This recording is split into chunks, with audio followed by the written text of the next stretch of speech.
Hello students, once again welcome back to the channel. So we are back again with a new video in the continuation of the series for the preparation of PGT Computer Science exam for the various exams, and here we are having the video of the NCERT questions of class 11 chapter strings from the NCERT book, and here we are having part 13 of this video. So let us understand the questions based upon the chapter string. Now here we are having the question, consider the following string my subject which consists of the string computer science. यहाँ पे हमारे पास my subject नाम का एक variable है जिसके अंदर हमारा जो डेटा स्टोर्ड है दैट स्ट्रिंग है that is computer science. Now what will be the output of the following string operations? This is our question. First it says print my subject 0 to length of my subject. So first of all we need to take the string and put it in our ideally Python. सबसे पहले हमने यहाँ से string ले ली, इसको हमने यहाँ से कॉपी किया like this, ठीक है. Now it says print my subject 0 to length of my subject, ठीक है.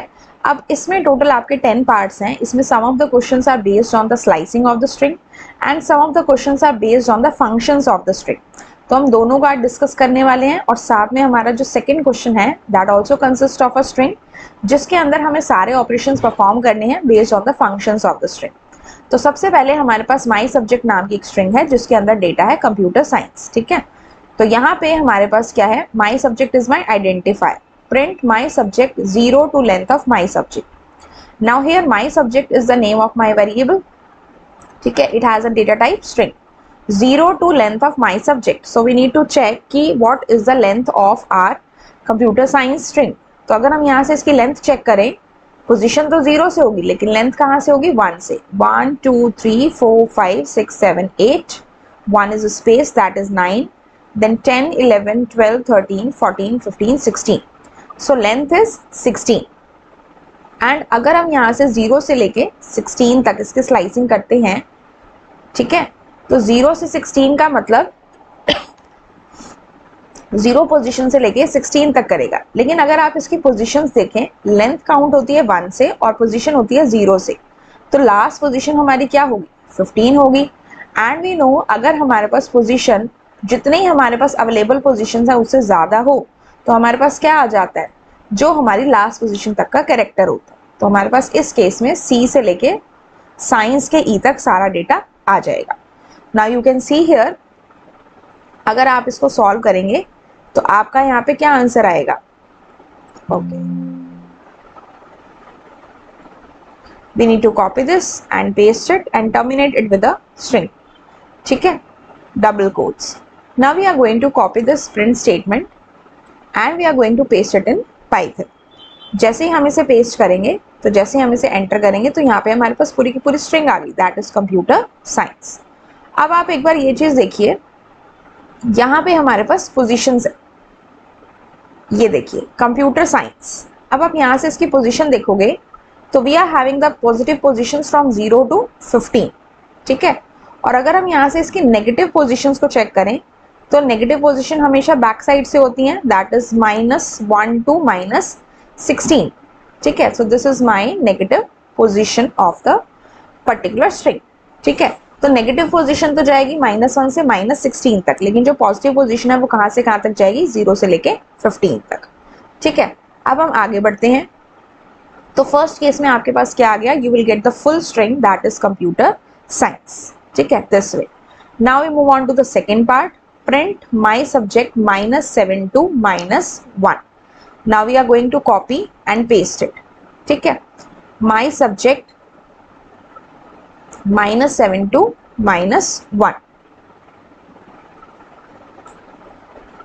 ओके, सो -7 से लेके -1 पोजीशन तक जाना है. तो आप यहाँ पे ध्यान से देखो, -7 is my this position, this one, ठीक है, दैट इज इस पे मेरे पास है S और मुझे जाना है -1 तक, ठीक है. तो जो भी हमारी एंड पोजीशन होती है उसे एक पहले तक लेना होता है which is the position -2, that is C, ठीक है. लेकिन इसके अंदर गैप इज नॉट गिवन, ठीक है, गैप नहीं दिया हुआ तो बाय डिफॉल्ट हमारा गैप 1 का होता है. अब अगर इसमें गैप ही नहीं दिया और बाय डिफॉल्ट हमारा गैप 1 है तो -7 में अगर हम 1 प्लस करेंगे वो क्या बनेगा, -6, then -5, then -4, then -3, then -2, इस तरह से बनेगा. दैट इज वाई हमारा आंसर किस तरह से आ रहा है, इस फॉर्म। -7 हमारा क्या है, लेसर है, और -1 हमारा क्या है, बिगर नंबर है। जब भी हम छोटे से बड़े की तरफ मूव करते हैं, यानी कि असेंडिंग ऑर्डर में मूव करते हैं, तो गैप हमारा 1 का होना चाहिए, और जब भी हम बड़े से छोटे की तरफ मूव करते हैं तो गैप हमारा -1 का होना चाहिए। तो इस केस में आपका आंसर क्या रहेगा, -7 पोजीशन पे we are having S, then -7 + 1 is -6, C आया, then I, then E, then N and then C। तो we get the answer as SCIENC। ठीक है, so in this case our answer will be SCIENC, which you have seen here। ठीक है, now we move on to the next part, which is our third part, print my subject : 2। so it means हमें यहाँ पे क्या provide किया हुआ है, we have been provided with only the gap। my subject is my string जिसके अंदर है कंप्यूटर साइंस। अब स्टार्टिंग पोजीशन नहीं है तो बाय डिफॉल्ट क्या लेके चलेंगे, 0, और एंडिंग पोजीशन नहीं है तो इट मींस हमें स्ट्रिंग के पूरे एंड तक जाना है, दैट इज साइंस के ई तक, एंड गैप इज ऑफ 2। तो अगर आप यहाँ पे ध्यान से देखें, हम स्टार्टिंग पोजीशन से जाते हैं, दैट इज माई पोजीशन 0। तो सबसे पहले हमने क्या लिया, C ले लिया, फिर 0 + 2, ये 0 पोजीशन है, 0 में 2 प्लस करेंगे तो पोजीशन बिकम्स 2, देन 2 प्लस करेंगे 4, then 6, then 8, then 12, 10, then 12 and then 14। अब 14 + 2 16 होगा, लेकिन 16 पोजीशन नहीं है और हमें 2 के गैप के अकॉर्डिंग जाना है, तो we will get this thing CMUE space then your C, then E and then C। So इस तरह से we will get the answer. ठीक है, 2 का गैप हमारा आएगा like this, CMUE space CE C। You can see here also, ठीक है, CMUE CEC स्पेस CEC। ठीक है, नाउ नेक्स्ट क्वेश्चन पे मूव ऑन करते हैं, this much part. Now next question is our fourth part, this will copy this and we are going to paste it. Print my subject length of my subject -1। अभी हमने देखा था the length of this particular string was 16 and 16 - 1 is 15। Now my subject का 15 character आपको print कराना। तो इन this case 15 पे देखिए हमारे पास क्या है, the last position that is E। अब सबसे पहले मान लीजिए हम लेन से यहाँ से इसकी फाइंड आउट करते हैं, लेन ऑफ माई सब्जेक्ट। ठीक है, if you find the length of my subject, what will be the answer here? The answer will be 16 and 16 - 1 is 15। और उसका अगर आप स्लाइसिंग यानी कि माई सब्जेक्ट के 15th पोजीशन को आप प्रिंट कराना चाहते हैं तो 15th पोजीशन पे we are having this E। You can see here 15th position पे हमारे पास यहाँ पे क्या है, दैट इज E। ये E आप यहाँ पे देख सकते हो। ठीक है, okay, now the next question is, next part, print 2 into my subject. Now what is 2 into my subject? This is the replication operator। तो replication operator क्या करता है, इसमें आपने जो भी स्ट्रिंग पास की है उसको उतने नंबर ऑफ टाइम्स प्रिंट कराता है। आपने लिखा है 2 into my subject और my subject में क्या है, कंप्यूटर साइंस, तो ये कितनी बार प्रिंट हो गया आपका, 2 बार। Computer science then without any space, just science के E के जस्ट बाद आपका कंप्यूटर आ गया, देन स्पेस साइंस। ठीक है, I hope this is clear. Now 6th part, print my subject : -2। तो we are going to copy this and we are going to paste it. तो यहाँ पे क्या आया, colon mean starting position is not given, that will be taken as 0, ending position is also not given, then we take the end of the string, but here the gap is -2। So in this case हमें हमेशा ये ध्यान रखना है, जब भी gap हमारा negative का हो तो हमें स्टार्ट भी नेगेटिव पोजीशन से ही करना पड़ेगा। तो क्या हम इसे 0 से स्टार्ट करेंगे, नहीं कर सकते, इसे हम कहाँ से स्टार्ट करेंगे, -1 से। ठीक है, तो आपके पास ये स्ट्रिंग है तो -1 से आप इसे स्टार्ट करो, this is the -1 position, then -2 का गैप है, -1 - 2 is -3, then -5, then -7, then -9, then -11, then आपका -13, देन -15। ठीक है, एंड ऑफ द स्ट्रिंग लेना है तो गैप -1 का है, उसके अकॉर्डिंग आपका बनता है -15। अब इन पोजीशंस पे जो हमारे कैरेक्टर्स हैं वो आते जाएंगे, E, देन आपका N, देन आपका I, देन आपका S। E N I S R T P and O. ENISRTPO. ठीक है. Now we are going to check it. Check the output. ENISRTPO. I hope this is clear now students. चलिए अब move on करते हैं अपने next part पे. Print my subject colon 3 plus my subject 3 colon. We are going to copy it, then we are going to paste it. ठीक है. तो इस केस में हमने क्या किया, हमने यहाँ पे जो स्ट्रिंग पास की है here. So what is happening in this case? Column 3 means the starting position is not given, so it is 0. Ending position is 3. लेकिन ending position से एक पहले तक लेना है, तो हम कौन कौन सी लेंगे इसमें? 0, 1 and 2. And here starting position is 3, ending position is not given. तो start तो position 3 से करेंगे, लेकिन end कहाँ पे करेंगे? जहाँ पे हमारे पास जो last character है हमारी string का वो. तो जब भी हम इस तरह से सेम पोजीशन प्रोवाइड करते हैं, एक बार स्टार्टिंग में और एक बार एंड में, तो we know that we get our full string. It is visible from this example. हमें दिया यहाँ पे 0 से 3, तो will get these 3, that is 0, 1, 2 COM. और फिर दिया 3 से एंड तक, तो 3 से एंड तक मीन्स दिस एंड दिस, पूरा का पूरा. तो जब हम दोनों को ज्वाइन करेंगे, कॉन्केटिनेशन ऑपरेटर लगाएंगे, तो will get our full string of course. So that's why it will give us the answer as, it will give us the answer as your computer science. So in this case my answer will be computer science. ठीक है. I hope this is clear now. आ गया समझ में? Now we move on to the next part. Print my subject dot swap case. Now swap case is a function here.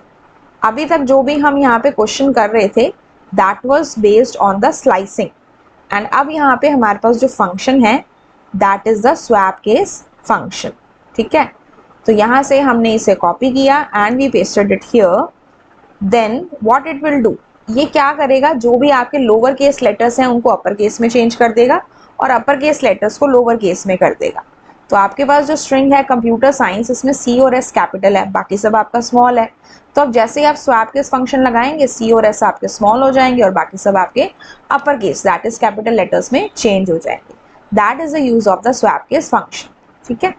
Next is print my subject dot starts with COMP. हमें ये check करना है कि हमारी जो string है वो COMP से स्टार्ट हो रही है या नहीं हो रही है. हमारी जो स्ट्रिंग है वो COMP, all the cases are also the same. C capital है, OMP आपका क्या है, that is the same. So since it is starting with that one, answer will be true. अगर उससे स्टार्ट नहीं हो रही होती तो हमारा आंसर क्या आता? false. So in this case the answer is true. ठीक है. Next is print my subject dot is alpha. is alpha का मतलब है कि हमारी स्ट्रिंग में सारे के सारे क्या हैं? अल्फाबेट्स हैं. my subject dot is alpha. तो आप यहाँ से जब आप अपनी स्ट्रिंग को चेकआउट करेंगे दैट इज कंप्यूटर साइंस, इसमें सारे अल्फाबेट्स तो हैं but along with that computer और साइंस में एक स्पेस भी है. तो जब आपसे इज अल्फा फंक्शन लगाया जा रहा है किसी भी स्ट्रिंग पे, इट मीन्स वहाँ पे स्पेस भी नहीं होने चाहिए और सिर्फ अल्फाबेट्स होने चाहिए. So that is why it will give us the answer as false. लेकिन अगर कंप्यूटर और साइंस में स्पेस नहीं होता, वो बिल्कुल ज्वाइंड होता, तो उस केस में आपका आंसर क्या आता? ट्रू आता.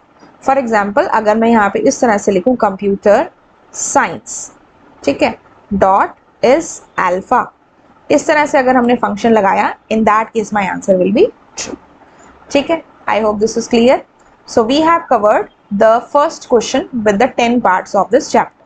ठीक है. अब मूव ऑन करते हैं. This is my string my address equals to WZ1 new Ganganagar new Delhi.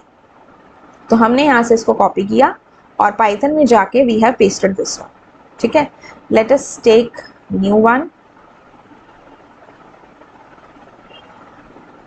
ठीक है. यहाँ से रिस्टार्ट कर लेते हैं.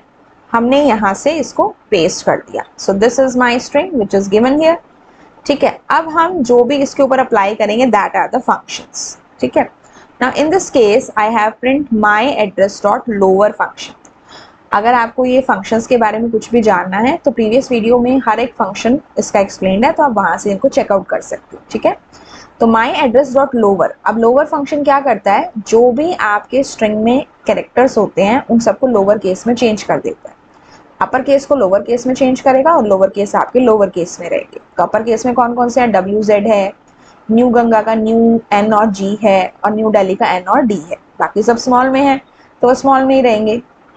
तो जैसे ही आप यहाँ पे ये फंक्शन अप्लाई करते हैं तो व्हाट विल हैपन, आपका सारा का सारा डेटा जो है वो लोअर केस में चेंज हो जाएगा। ठीक है, as soon as we do this and we enter, यहाँ पे हमारा क्या हुआ, it has change to the lower case characters. ठीक है, अब हम आते हैं नेक्स्ट पे, that is our print my address dot upper. Similar, समझ में आ गया होगा आई थिंक। अब आपने इसे क्या करना है, सिंपली आपने इसे कॉपी किया यहाँ से और आपने पाइथन में जाके इसको क्या कर दिया, पेस्ट कर दिया। तो व्हाट विल हैपन, अपर का मतलब क्या है कि आपके जितने भी कैरेक्टर्स हैं वो अपर केस में चेंज हो जाएंगे, जो लोअर केस हैं वो अपर केस हो जाएंगे और जो अपर केस हैं they will remain the same. ठीक है, so what is my question here, my address dot upper, we just copy and paste it and then press the enter key. तो आप यहाँ से देख सकते हो जो कैपिटल में थे वो कैपिटल ही हैं और जो स्मॉल थे वो आपके कैसे हो गए, that have become in the upper case. ठीक है, okay, now we move on to the third part, print my address dot count new. अब ये फंक्शन है काउंट फंक्शन। तो ये फंक्शन बेसिकली क्या करेगा, ये फंक्शन काउंट करेगा। काउंट फंक्शन है, नाम से ही पता लग रहा है, ये काउंट करेगा कि आपकी स्ट्रिंग में न्यू कितनी बार आया है।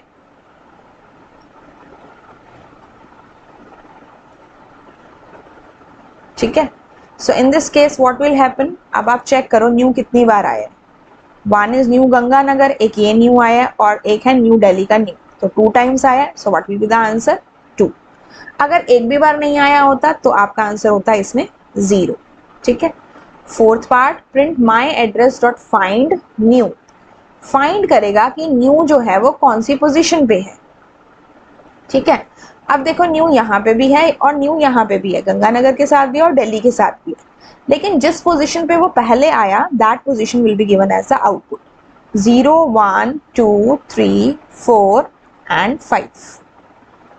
So what will be the answer here, 5. You can see here the answer has come 5. ठीक है, इसके बाद print my address dot are find new.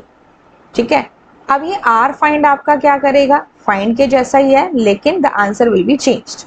तो आर फाइंड क्या करेगा कि जो लास्ट अकरेंस है न्यू की, जहां पे न्यू लास्ट में आया वहां पे उसकी क्या पोजीशन है, 0 1 2 3 4 5 6 7 8 9 10 11 12 13 14 15 16 17 18 19 20 एंड 21।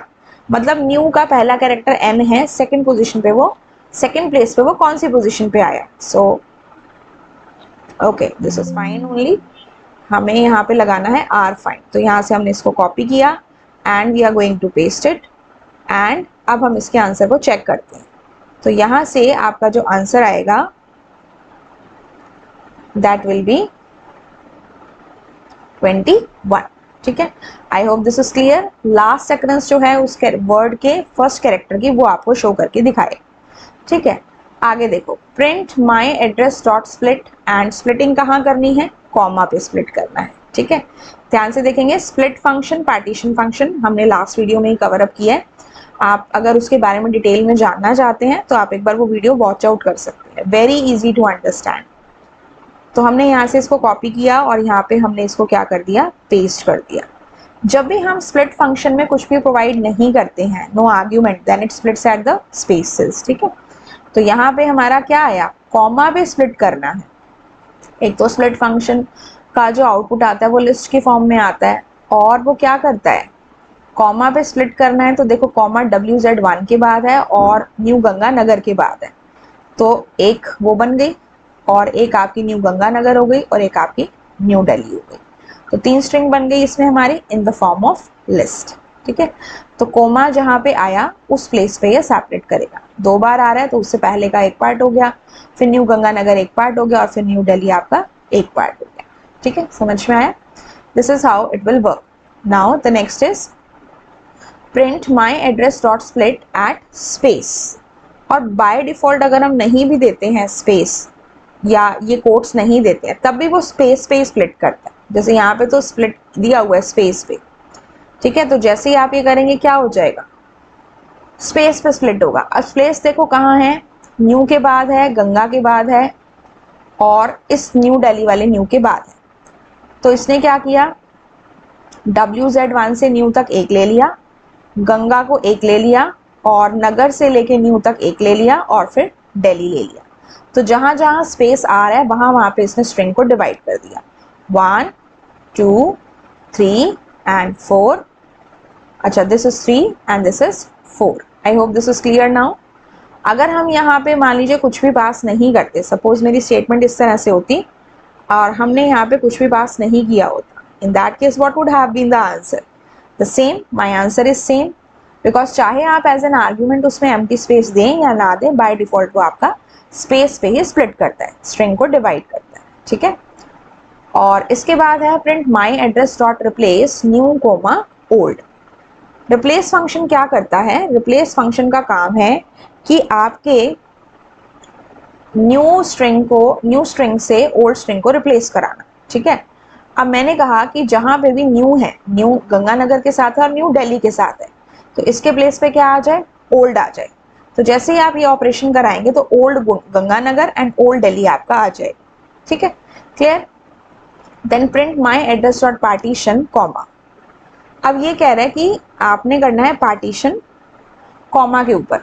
अब स्प्लिट भी यही काम करता है डिवाइड करने का और पार्टीशन भी करता है, लेकिन यहाँ पे देखो कॉमा दो प्लेसेस पे आ रहा है, तो इसने दोनों प्लेसेस पे स्प्लिट किया। लेकिन पार्टीशन फंक्शन क्या करेगा? जहां पे पहली बार आ रहा है सिर्फ वहां पे स्प्लिट करेगा। सो इन दैट केस कैसा हुआ, यहाँ पे कोमा आया था तो इसके पहले वाला पार्ट लेगा, उस कोमा को लेगा और उसके बाद वाला पूरा का पूरा पार्ट लेगा, क्योंकि पार्टीशन फंक्शन का आंसर टपल की फॉर्म में आता है और मैक्सिमम लेंथ उसकी कितनी होती है? 3 होती है। Before the separator, separator and after the separator. तो कोमा से पहले WZ1 है और कोमा को भी लेगा और उसके बाद जितना भी पार्ट आपका आया उसको लेगा। वैसे तो कोमा यहाँ पे भी था, लेकिन सिर्फ जहाँ पे फर्स्ट प्लेस पे कोमा आया ना, सिर्फ वो उसे कंसीडर करेगा and the answer is in the form of tuple. ठीक है, I hope this is clear. Then print my address dot index Agra. अभी आपसे क्या पूछ रहा है कि आपको क्या करना है? आगरा की इंडेक्स बतानी है। इंडेक्स मतलब पोजीशन बतानी है। अब हमारी स्ट्रिंग में कहीं पे भी हमें आगरा नहीं दिख रहा, तो जब है ही नहीं, तो जो वैल्यू ही नहीं है, तो आपको कैसे उसका इंडेक्स दिखाएगा? What will come? Value error will come. लेकिन मान लीजिए यहाँ पे आगरा के प्लेस पे आपका होता दिल्ली, तो दिल्ली तो हमारे में स्ट्रिंग में है, यहाँ पे सपोज मैंने यहाँ पे कर दिया दिल्ली, तो इसकी जो भी इंडेक्स बनेगी दैट विल बी शोन 25। कैसे? 0 1 2 3 4 5 6 7 8 9 10 11 12 13 14 15 16 17 18 19 20 21 22 23 24 25। क्या बता रहा है ये? 25 बता रहा है। एक बार दोबारा से चेक करते हैं। 0 1 2 3 4 5 6 7 8 9 10 11 12 13 14 15 16 17 18 19 20 21 22 23 24। yes, D is at the position 25। मतलब पूरे वर्ड में जो पहला कैरेक्टर है उसकी पोजीशन लेगा। ऐसे ही अगर मैं यहाँ पे इसके प्लेस पे कर दूं न्यू, ठीक है, अब न्यू मेरे स्ट्रिंग के अंदर दो प्लेसेस पे आ रहा है, एक तो गंगानगर से पहले और एक दिल्ली से पहले। लेकिन जहाँ पे वो पहले फर्स्ट अकरेंस जो है उसकी, वहां पे जहाँ पे भी वो आ रहा है वो उसकी पोजीशन आपको दिखाएगा। 5 आ रही है पोजीशन। अब ये पोजीशन 5 कैसे आई? 0 1 2 3 4 एंड दिस इज 5। ठीक है, और अगर उसे नहीं मिलता है, वो वेरिएबल या जो भी स्ट्रिंग है वो नहीं मिलती है, in that case what will be shown? Value error will be shown. ठीक है, so we have covered these 2 questions which were based on this one, जिससे कि आपके एमसीक्यूज बन सकते हैं। इनमें से कोई भी क्वेश्चन आपका इस तरह से आ सकता है and you have to find the output and you will be given the 4 options on that one. ठीक है, so I hope students you have understood the questions based on the particular thing, that is your slicing and your functions, and please practice them yourself also, because practice से ही हम चीज़ों को और अच्छे से समझ पाते हैं। And I'll meet you in my next video. If you find this video helpful, you can like it, share it and subscribe it. Subscribe the channel for more such updates. I'll meet you in my next video. Till then, have a good day and thank you so much.